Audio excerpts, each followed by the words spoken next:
other guys alongside me. Promoter Eddie Hearn, Cruiserweight World Champion Johnny Nelson, and very own Johnny Nelson, Head of Boxing Adam Smith, and a man that has been in the ring with Derek Chisora, knocked him out, and now looks after him. Boxer turned promoter David Haye. Really good to have you along. Eddie, it was an absolute old school slugfest, wasn't it, first time out?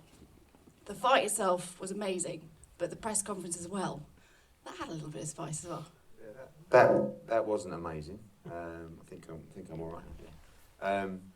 That was definitely one for the book in the future. Stuff that happened around it, the making of the first fight, the first press conference, and then coming down here straight after for the gloves are off. And I just remember that gloves are off, just sitting there in the green room watching it at the time. And it was just getting more and more intense, more and more intense.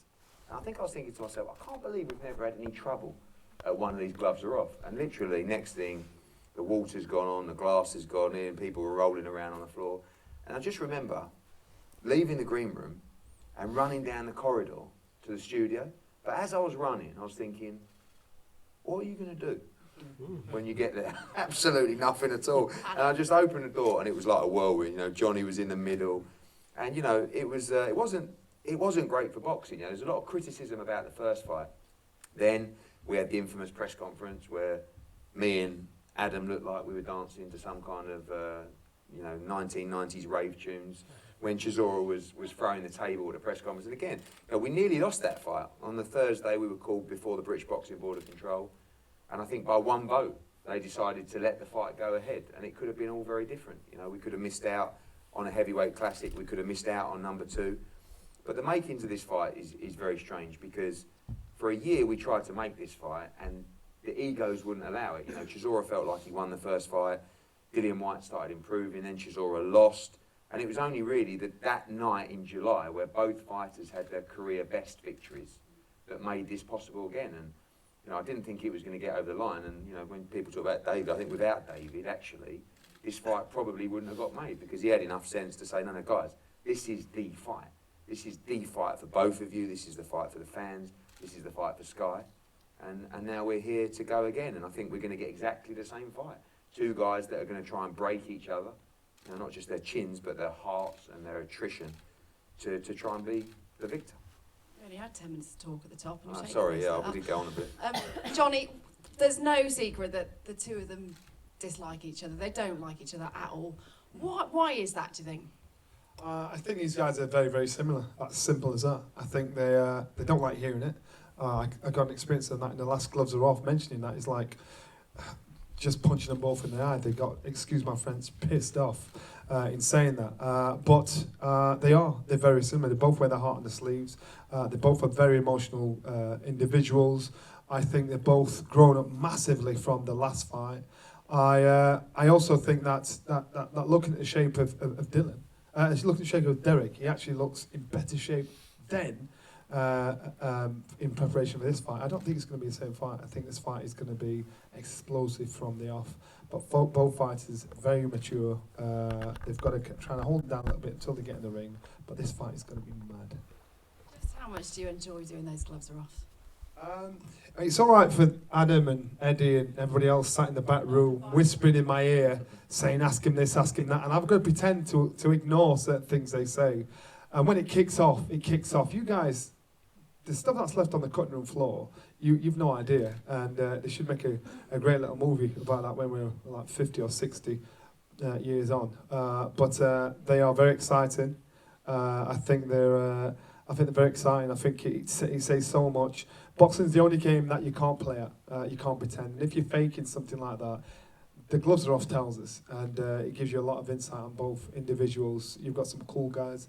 You've got some guys that are very emotional. Derek and Dillian and Derek are very well matched when it comes to that sort of stuff because they're for real. And actually, I think they get on in another life. But unfortunately, they're in a business where it's competition, and they want to kick the shit out of each other. So that's just how it is. We quite like that, though. Adam, you've commentated on some huge fights. But where does the first one, where does that rank for you? I think it ranks right up there, Anna. It was a fantastic fight. As Eddie said, the build-up was extraordinary.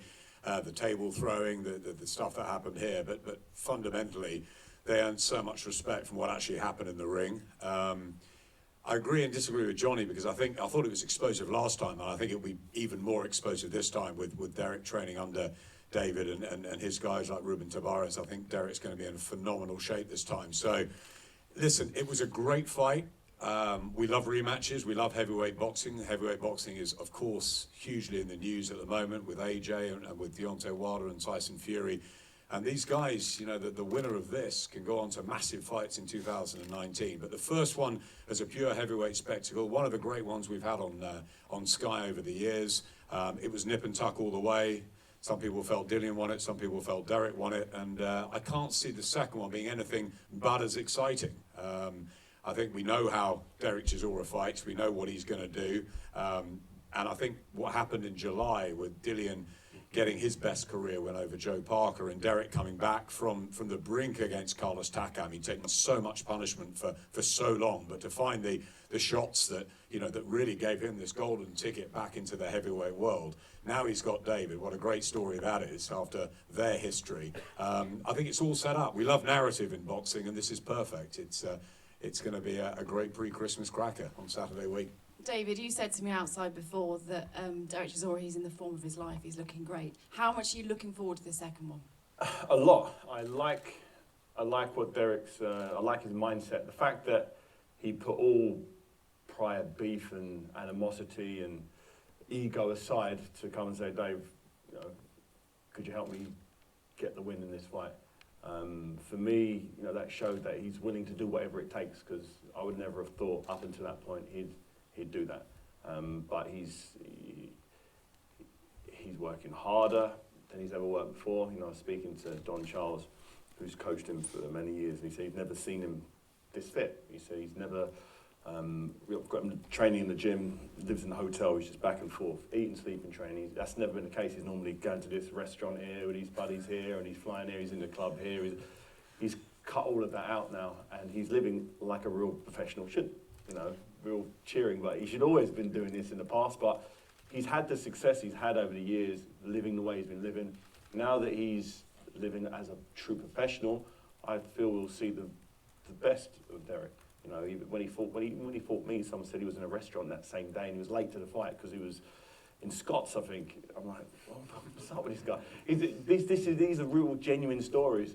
So none of that anymore, and he's living and breathing it. And it feels to me as though he would have wished he'd always been living this type of lifestyle, because you can see it in his body, you can see it in the results in training, and on fight night, where he ran out of steam in the mid part of the fight. He set ahead of a pace, but hadn't done the work behind the scenes to maintain that pace for 12 rounds.